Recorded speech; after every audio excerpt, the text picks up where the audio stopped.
Deportes en Radio Libertad.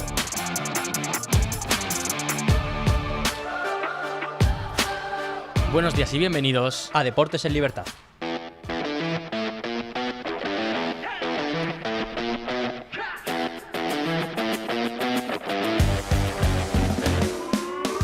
Muy buenos días, Dani, ¿cómo estamos? Buenos días, Lunes de fútbol, lunes de deporte. ¿Qué tenemos hoy? Bueno, pues tenemos muchas noticias, Eric. Empezando por esas noticias de la jornada de ayer, que tuvimos muchos partidos, Eric. Efectivamente, vamos a dividir esa liga, esa jornada de ayer, en dos bloques. Vamos el primero con los partidos, digamos, por Europa, la parte alta. Empezamos por el partido que no se jugaba nada. El FC Barcelona ganó 3-1 al Real Betis en el Camp Nou, en un partido marcado por la emotiva despedida de Robert Lewandowski, que un día antes anunció que ya no iba a seguir la temporada que viene en el FC Barcelona, que no le van a renovar o que no quiere renovar después de 4 temporadas en el club azulgrana. Hay que decir que los goles para el Barcelona los pusieron Rafinha, con uno de ellos de falta, y el tercero lo puso Cancelo. Para el Betis lo puso Isco de penalti, metiendo el 2-1, que al final acabaría 3-1 con ese gol de Cancelo, siendo el primer gol del andaluz en esta liga con el Betis Balompié. Hay que decir que con esta victoria el Barcelona se convierte en el primer equipo de la historia en conseguir ganar todos los partidos en casa en una liga de 20 equipos, una liga española de 20 equipos. Había otros equipos que lo habían conseguido, pero cuando había menos equipos en la liga, 18. Por ejemplo, el Real Madrid, si no recuerdo mal, del 85-86 de la quinta del buitre. Seguimos con la lucha por Europa, porque el Celta se mantiene en puestos europeos, puestos de Europa League, tras empatar contra el Athletic Club. Despedida agridulce de Valverde de San Mamés. Recordemos que Valverde va a dejar el banquillo después del partido del equipo vasco, después de esta temporada, y no consigue ganar. Los goles los pusieron Iñaki Williams y Suesberg. En esos momentos el Celta sigue sexto a 3 puntos del Getafe. El Getafe tiene el golaveraje ganado, o sea que todavía no está matemáticamente en Europa League. Vamos a otro partido. El Rayo Vallecano gana en casa 2-0 en Villarreal, contra Villarreal, perdona. Consigue esa victoria. Hay que decir que lleva 8 partidos sin perder los de Íñigo Pérez, y además se acercan cada vez más a ese puesto de Conference League vía Liga. El Villarreal se juega a la tercera plaza en el último partido de esta temporada contra el Atlético de Madrid. Es lo único que le queda al Villarreal por competir. El Valencia se impuso contra la Real en la Anoeta 3-4, haciendo una remontada impresionante. Hay un momento en el que el partido está 3-2 para la Real. Se queda con uno menos el Valencia en el minuto 69 por la expulsión de Chomer, y Guido en el 88 y Javi Guerra en el 93 ponen el 3-4 final y acercan al Valencia a Europa. Cuidado, porque ya está noveno a simplemente 2 puntos del Getafe. Por último, el Real Madrid gana al Sevilla con un partido cerradito, 0-1, con gol de Vinicius, y el Sevilla se salva a pesar de la derrota, pero no va a llegar a Europa. Hacemos un pequeño repaso de los 10 primeros equipos, de cómo está esa lucha por Europa. Barcelona primero, Real Madrid segundo, Villarreal tercero, Atlético de Madrid cuarto, quinto el Betis. Esos 5 ya están como van a quedarse, excepto tercero, cuarto el Atlético de Madrid, Villarreal. Sexto el Celta, en Europa League. Séptimo el Getafe en Conference. Octavo el Rayo. Noveno el Valencia. Y la Real Sociedad décima. Y seguimos hablando de la Liga porque hubo otros 5 partidos. Efectivamente, Eric, vamos con ese Levante 2, Mallorca 0. El Levante gana con goles de Espillarraga y acaricia la salvación. Ha costado un Mallorca que necesita un milagro si quiere quedarse en primera el próximo curso. Los goles de Espillarraga dieron los 3 puntos a los valencianos. Vamos ahora hasta Elche, que venció 1-0 al Getafe. Paso importantísimo del Elche para la salvación, que gana con un tanto de Víctor Chut en el 18 a un Getafe que tendrá que esperar la última jornada para certificar su presencia en la Conference el próximo curso. Vamos ahora con ese Osasuna 1, Español 2. Se adelantaba el Español con un gol de Carlos Romero. Después ponía el empate Víctor Muñoz para el Osasuna, y a los pocos minutos anotaba Quique García para darles así el triunfo a los pericos. El Español cerró matemáticamente su salvación en una semana perfecta, donde han llegado sus 2 primeras victorias de 2026, y Osasuna se la jugará en la última jornada. Y ahora nos vamos hasta la capital. El Atlético de Madrid ganó 1-0 al Girona, un Atlético que venció con ese gol de Lookman y que fue una fiesta de despedida para Griezmann. Y por el contrario, pues fue un infierno para el Girona, que el francés recibió ese sentido de homenaje en el Metropolitano, y la derrota obliga al conjunto de Michel a ganar al Elche en la última jornada para lograr esa salvación. Y ahora vamos con el último partido, ese Oviedo 0, 1 Alavés. El Alavés certificó su permanencia ante un Oviedo ya descendido, con un tanto de Tony Martínez a los 15 minutos del encuentro, y es que el atacante una vez más ha tirado del carro más que nadie en este tramo final de temporada y por fin consigue dar esa tranquilidad a los suyos. Si te parece, Eri, repasamos cómo está esa clasificación, los 10 últimos. Como comentabas, la Real Sociedad en ese puesto número 10. En el puesto 11 está el Real Club Deportivo Español, 12º el Athletic Club, está en el puesto número 13 el Sevilla. Después tenemos en el 14 al Alavés, Deportivo Alavés, puesto número 15 para el Levante, puesto 16 Osasuna, en el puesto 17 para el Elche, Y en la zona roja están ahora mismo en el punto 18 el Girona, en el puesto 19 el Real Club Deportivo Mallorca y el ya descendido Real Oviedo en el último puesto.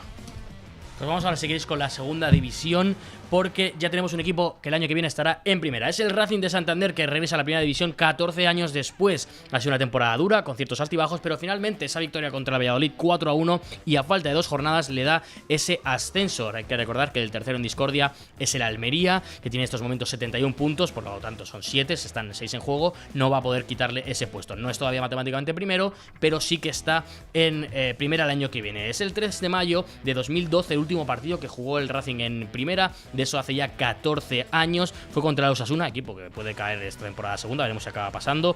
2-4 perdió contra ese Osasuna en ese partido. Hay que decir que son 600 partidos jugados, 270 victorias, 150 empates y 180 derrotas, además de 4 ascensos, 3 descensos y 5 playoffs disputados en esos 14 años. Impresionante lo que consiguió el Racing. Por cierto, el Depor está también cerquísima del ascenso, porque ganó su partido de este fin de semana y se coloca simplemente a 3 puntos de la Almería con el golaveraje ganado. El Depor, simplemente con ganar uno de sus partidos, llegaría a la primera división otra vez. No está desde las 17-18. Hace de eso, pues estamos hablando ya de 8 años que no está el Depor en primera. 2 ascensos importantísimos serían. Y por cierto, también hablando de segunda división, la derrota del Zaragoza ante el Sporting de Gijón deja al equipo aragonés en una situación crítica, prácticamente descendido, a 5 puntos de la salvación, con 6 por jugarse y con 4 equipos por delante suya. Vamos al fútbol internacional, porque hay mucho de lo que hablar en Inglaterra. Mucho que comentar, es que el Manchester City conquistó la FA Cup tras imponerse 1-0 al Chelsea en ese estadio de Wembley, gracias a un golazo de Antoine Semenyo en la segunda parte. El equipo de Guardiola volvió a mostrarse sólido en una final bastante igualada. Recordemos que el City también se proclamó campeón de la Carabao Cup y con este sella un doblete de copas doméstico, mientras que el Chelsea pues volvió a quedarse a las puertas de otro gran trofeo. Y otra noticia que no solo ha salpicado en Inglaterra, sino también en España, es la noticia de que Xabi Alonso ficha como nuevo entrenador por el Chelsea. Parece que esa final tuvo consecuencias y apenas un día después de la derrota, el Chelsea anunció la llegada de Xabi Alonso como nuevo entrenador. El técnico español firma por 4 temporadas con el objetivo de devolver esa estabilidad y competitividad a un club que atraviesa una campaña decepcionante. El Aston Villa ya es equipo de Champions. Es que el Aston Villa certificó su clasificación para la próxima Champions League tras vencer por 4-2 al Liverpool. El conjunto dirigido por otro español, Unai Emery, culminó así una temporada muy sólida y con el objetivo europeo ya asegurado, el Aston Villa todavía sueña con poner la guinda a una campaña histórica para el club, levantando la Europa League y cerrar así el curso por todo lo alto. Vamos con esta última noticia, y es que el Arsenal-Burnley se disputa hoy a las 9 de la noche. Un Arsenal que afronta su último partido en casa esta temporada ante un Burnley ya descendido, recordemos, y el conjunto de Arteta buscará la victoria si quiere conseguir el título liguero 22 años después. Pero ojo, si el City gana su partido contra el Bournemouth, ambos se la jugarán en la última jornada con el golabaras a favor del City. Por lo que en caso de empate de los Gunners en el último partido, los de Guardiola se alzarían con la Premier League. No sé tú, Eric, pero yo no me lo voy a perder. No, es un partidazo, hay que estar muy atento al día de hoy.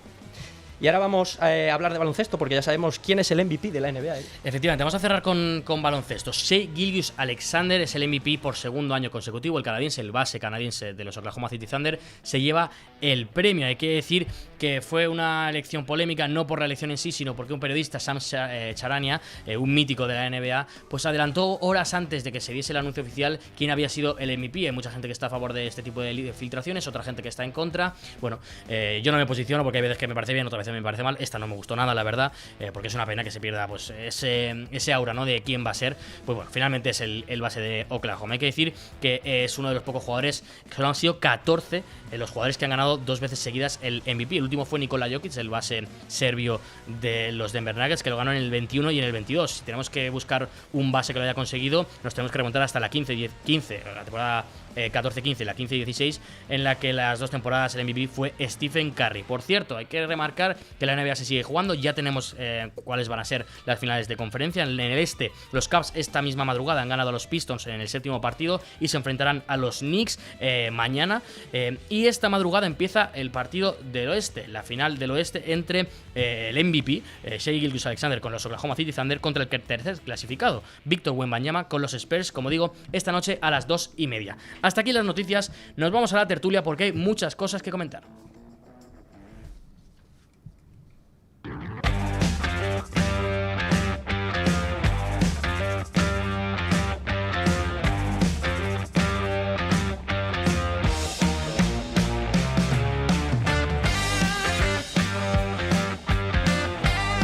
la tertulia de hoy tengo aquí a la derecha a Daniel Ortega, como todos los días, y a la izquierda tengo a Natalia Fernández en despedidas atléticas, pues hay que traer una atlética para que hablemos de ello. Estamos hablando de descensos y para mí es jornada 37, yo lo titulo descensos y despedidas. O igual más despedidas y descenso, porque no ha descendido ningún equipo, pero sí que ha habido despedidas. Natalia, buenos días. Muy buenos días. Y tristes días. Tristes y emocionantes días. ¿Estuviste ayer en el Metropolitano? No, las elecciones andaluzas mandaban. Es verdad. Jo, vaya pregunta. Además estuve viendo el programa. Madre mía, cómo estoy en la cabeza. Bueno, vamos con ese partido entre Atlético de Madrid y Girona, en el que Girona necesitaba ganar, ganó el Atlético de Madrid, pero la noticia es esa despedida de Griezmann. Sí, sin duda. O sea, importante el Atleti ganar. Al final de ganar la próxima semana va a cumplir con sus expectativas de quedar tercero. Pero sí, ayer era el día de Griezmann. Yo creo que el club hizo una despedida a la altura. La afición también estuvo a la altura. Muy bien, Muy bien. Y la verdad a diferencia de otros, motivó. Sí, ahora lo comentaremos. Me gustó muchísimo. Escuchamos a Griezmann, que tuvo palabras para muchas cosas, pero habló de esa etapa en la que se fue al FC Barcelona. No me di cuenta del cariño que tenía aquí. Era muy joven y nada, hice un error. Volví a recapacitar y hicimos todo para volver aquí y disfrutar de nuevo. ¿La afición le perdona, tú crees, Natalia? Sí, y le perdonamos. O sea, ya en su día costó, pero yo creo que cuando pide una vez perdón sincero y luego lo demuestra, porque como él ha hablado en el campo y lo ha demostrado, y además, bueno, el respeto que tiene al Atlético, yo creo que es que se ríen mucho cuando decimos el Atlético es una forma de vida, pero esto es como cuando te falla un familiar, un amigo, tu pareja, que al final pues el amor que le tienes pues no te queda otra que perdonarle, y a Griezmann le perdonamos en su día. Ayer volvió a pedir ese perdón y no lloro pues porque me da un poco de reparo, si no.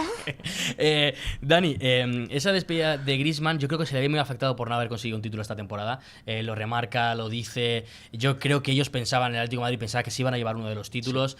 No sé qué te pareció esa despedida y si es una pena, ¿no?, que Griezmann se vaya al final sin ningún título, digamos, fuera de esa Europa League, de los importantes, ¿no? Sí, es una lástima. Al final, bueno, yo creo que su título personal es haber sido, ¿no?, el máximo goleador de la historia. Lo recalcó ayer. Sí, igual incluso el mejor jugador de la historia del Atlético de Madrid. Ahí probablemente el mejor jugador de la historia del Atleti. Pero sí es verdad que yo creo que igual, no solo a Griezmann, pero también a todo el equipo se le ha quedado esa espinita clavada, ¿no?, de haber podido despedir a una leyenda como Griezmann con un título, cuando más ha tenido 2 títulos a mano esta temporada, sobre todo la Copa. Ya no hablemos de esa posible final de Champions que hubiese pasado, pero bueno, en general me pareció una despedida muy emotiva con su familia, tanto las palabras que dedicó, ese perdón por si quedaba algún atlético, como bien ha señalado Natalia, que bueno, que tuviese ahí algún rencor guardado, pero yo creo que la verdad fue una despedida muy emotiva y muy emocionante sin duda. Si la comparamos, que es verdad que las comparaciones son un poco odiosas, pero luego lo comentaremos también, esa despedida de Lewandowski quizás no fue tan emotiva, tan sentimental como la que vimos en el Metropolitano. Antes de ir a lo de Lewandowski, a hablar de ese partido, el Girona tenía que ganar, no lo consigue, un gran Unai otra vez, me encanta Unai, siempre lo he dicho, desde ese Mundial 2022 que le vimos con Marruecos, a mí es un jugador que me vuelve loco. A mí me sorprendió mucho que tardase tanto en explotar después de ese gran Mundial, pero parece que lo estaba haciendo en Girona y el Girona se complica muchísimo. Veremos si no acaba descendiendo, que parece que es posible. Es cierto que tiene esa última jornada en casa. Vamos con la otra despedida del día. Hubo varias, pero con Lewandowski. Remarcaba Dani que no fue tan emotiva, pero es claro, en mi opinión, aunque me parece leyenda Lewandowski, no es Griezmann, ¿no? Eso es que yo creo que no se puede comparar el papel de Lewandowski siendo muy importante claro, en el 3 Barça, ligas de 4, con el de Griezmann en el Atlético de Madrid. Estuvo bien, una despedida correcta, también emotiva, me imagino, para los culés, pero bueno, no se puede comparar y las comparaciones son odiosas. Sí, a mí me sorprendió mucho ver a Lewandowski polaco, ¿no?, que es gente más fría, ¿no?, normalmente. Ya hemos visto algunas despedidas no tan emocionado. O sea, me sorprende mucho el vínculo que tiene Lewandowski con el Barça. O sea, no sé cuál es el motivo, no sé por qué. Es cierto que España es otra cosa, o sea, no tiene nada que ver con Alemania, no tiene nada que ver, pero ese vínculo con el Barça de Lewandowski a mí me sorprende un montón. Sí, de hecho, yo quería destacar una frase que dijo Lewandowski, que es: yo cuando llegué al Barça, llegué y me recibieron con los brazos abiertos, incluso me abrazaron, como para él fue como algo diferente, que no estaba acostumbrado a ver en otros equipos, y pues que se ha sentido desde el principio como una familia. Y también hay que agradecerle a Lewandowski, que también eligió al Barça, ¿no?, en un momento delicado del club, y que llegó, y bueno, tú lo has dicho, 3 ligas de 4 posibles, y la verdad que el delantero sin duda ha rendido por encima incluso de las expectativas de un jugador, además de su edad. con Sí. un gran rendimiento el polaco. Yo estoy de acuerdo con lo que dices del rendimiento. Creo que las dos primeras temporadas era lo que se esperaba. Parecía que la segunda temporada caía, pero es que la tercera mete 27 goles en liga. Es cierto que en esta ha estado la gente, no, ¿qué le pasa a Lewandowski? Bueno, pues que está mayor.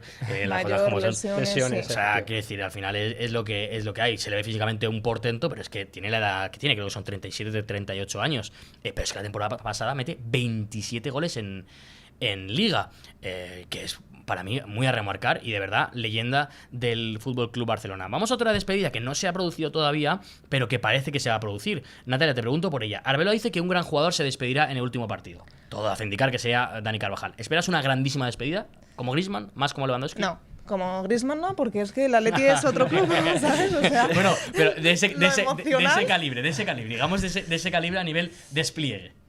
Pues yo creo que no, fíjate, te soy sincera, ¿eh? Yo creo que será emotivo, los del Real Madrid le echarán mucho de menos, tendrá su ovación, pero creo que nada llegará a la altura de la que vivimos ayer. No quita para que Carvajal se merece una despedida a la altura porque ha sido y es una pieza importante en el Real Madrid durante muchos años y así lo ha demostrado. Yo sí que espero una gran despedida, creo que va a ser bastante emotiva. Yo sí que la veo al nivel de Griezmann. Al final Carvajal, pues yo creo que está al nivel de lo importante. Lo que pasa es que Carvajal, el tema que tienes que ser el Real Madrid, compites contra más ídolos, ¿no? Al final Griezmann, las cosas como son, el Atlético de Madrid tiene menos y creo que los equipos, digamos, de un nivel o de una categoría un poco inferior, provoca eso, ¿no? Provoca que cuando se va alguien importantísimo, pues se despide por todos los honores, cosa que a mí me parece genial. Pero no sé si crees tú, Dani, que van a hacer una gran despedida de Carvajal. Hombre, yo creo que deberían hacer una gran despedida, que es uno de los eternos capitanes del Real Madrid. Yo creo que además el madridismo tiene un sentimiento muy especial hacia Carvajal por los valores y esa identidad del club, pero es verdad que también tenemos, bueno, dos despedidas recientes, la de Modric, la de Toni Kroos, y supongo que, vamos, por lo menos debería estar a la altura de tantas ellas. Quiero preguntar por último a Natalia, tengo aquí la clasificación, se juega la última jornada este fin de semana, se ha jugado este pasado la 37, no sé si quieres decirme alguno de los nombres que crees que va a acabar bajando. Se han salvado varios, se salvó el Alavés, el Español, que por cierto fueron los que yo dije que iban a bajar, pero no van a bajar evidentemente, y se meten en el ajo el Osasuna, que parecía que no iba a estar ahí, el Girona también. ¿Quién crees que va a ser los otros dos equipos junto al Oviedo que van a bajar? Yo creo que al Mallorca se le está quedando, muy se mala está pinta, poniendo una cara de segunda división tremenda y el tercer descendido saldrá de ese Elche-Girona, o Girona-Elche, perdón. Sí. ¿Pero te mojas con alguno de los dos? ¿Se juega en Girona el partido? Elche, por jugar en casa. Bueno, está interesante. Hay que decir que el Mallorca lo tiene muy difícil. Creo que necesita un triple empate a 42 puntos con Elche y Osasuna para salvarse. No es imposible. El Mallorca juega contra el Oviedo, ya ha descendido. Lo normal es que ganase. El Osasuna juega contra el Getafe en Getafe buscando incluso la Europa League, o sea que tampoco es imposible que acabe perdiendo Osasuna. El Elche juega, como tú bien dices, en Girona. O sea, no es imposible, parece muy lejano, pero no es imposible. Aunque yo estoy de acuerdo contigo con el Mallorca. ¿Tienes alguna cosa que decirle del descenso, Dani? Bueno, yo he de decir que, como tú, no es el único que hemos acertado todo. Yo también comentaba el otro día ese Alavés, bueno, incluso el Levante, fíjate dónde está el Levante ahora mismo. Casi he salvado. Casi salvado. Y bueno, yo creo que es clave sobre todo ese partido que habéis dicho, ¿no? El Girona-Elche. Yo creo que el factor de casa juega mucho a favor de Girona, de los de Michel. Pero sí, mi apuesta sería para el Mallorca, que la verdad se ha complicado las cosas de una manera en las últimas jornadas, en los últimos partidos. Y yo también creo que el Elche será ese tercer equipo. Yo ayer el partido del Levante-Mallorca lo tenía como en primera plana porque me parecía el más interesante de la jornada, y me faltó mucho. O sea, vi dos equipos que estaban jugando la vida, pero un Levante que buscaba salvarse a toda costa e iba con todo. Es cierto que jugaban en Valencia, y un Mallorca al ralentí, me dejó mucho que deber. Yo creo que es un equipo que tiene al segundo máximo valor de la liga. Y vas a bajar con un tío que también dio 22 goles. Bueno, veremos qué acaba pasando, lo comentaremos durante esta semana y mañana hablaremos de más fútbol y de más deporte como todos los martes. Nos vemos. Hasta mañana.